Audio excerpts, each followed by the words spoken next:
Sun racing yan, boy. O, di ba?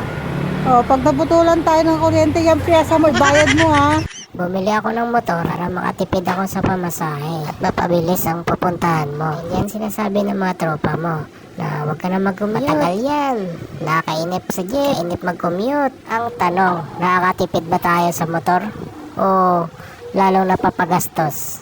Kayo mga par, sa tingin nyo, nakatipid ba or magastos pag may motor ka? Para sa akin, matipid pag may motor ka. Kasi pag uwi mo, putulan na pala kayo ng kuryente dahil hindi ka na nakapagbayad sa Meralco. Dahil inuna mo yung pyesa, nakatipid ka kasi hindi mo na kailangan bumili ng ulam. Titigan mo lang yung binili mo pyesa, bubusog ka na, promise. At kunting-kunti na lang, mapapalayas ka na ng asawa mo. Inutusan ka lang ng asawa mo bumili ng saging sa Alabang, pero iba pala yung napuntahan mo. Dahil malapit ng endurance, ng Quick B2 endurance, kaya bumili tayo ng pamalakasan na panggilid. Ang Sun Racing CVT system. Baka naman, highly recommended ko sa inyo mga pa. Dahil sa nakikita ko review nila mga pa, at good quality mga pa. At ito, gawang Taiwan pa mga pa. Bumili na rin tayo ng langis mga pa. Langis na ginagamit natin sa araw-araw. Ang RS8 synthetic. Baka naman, hindi mawala yung pamalakasan nating gulong dyan mga pa. Sulit sa kapit, rain or shine man yan. Hindi ka mapapaya na ito yung gulong na to mga pa. Ang Duro tire mga par. Made in Thailand siya mga par. Duro tire lang malakas. Kaya pag uwi ko mga par, ito agad sa salubong sa'yo. Saan na naman kaya galing tong kumag na to? Saan nga naman galing, boy? Ay, Ha? ikaw ang saging. Ayun, ang dami. Aanhin mo naman yung saging. Ng pagkadami-dami, ha? Hindi nga lang. Gym na ako. Jim. Sa ganyang kadaming saging?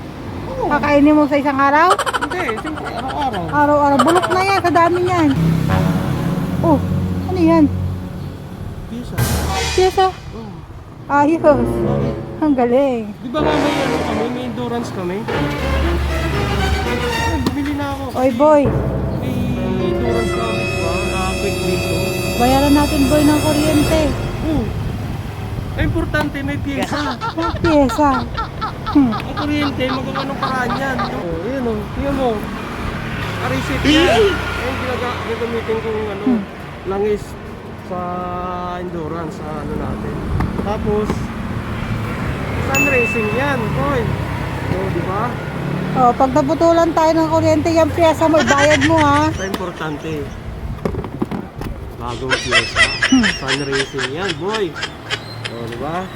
Pero magalang. Siyempre, ikakabit natin agad yan mga par. Ang bagong CVT natin. Baka ikabit pa ng iba. Kaya pala ramdam ko sobrang dragging na ako. Nung nabuksan ko ang panggilid ko, ito pala ang laman. Every 1,000 odo akong nag-change oil mga par. Kaya pala sobrang dragging ko. Ito pala ang mga nakasalang sa pambelt ko. At pansin ko rin yung tagas ng langis ko. Palitan na pala yung oil seal sa pulley ko. Kaya pinalitan natin agad na oil seal na bago mga par. Kaya inabot na tayo ng gabi dito mga par. Ito na nga mga par. Kakabit na natin yung bago nating CVT, ang Sun Racing.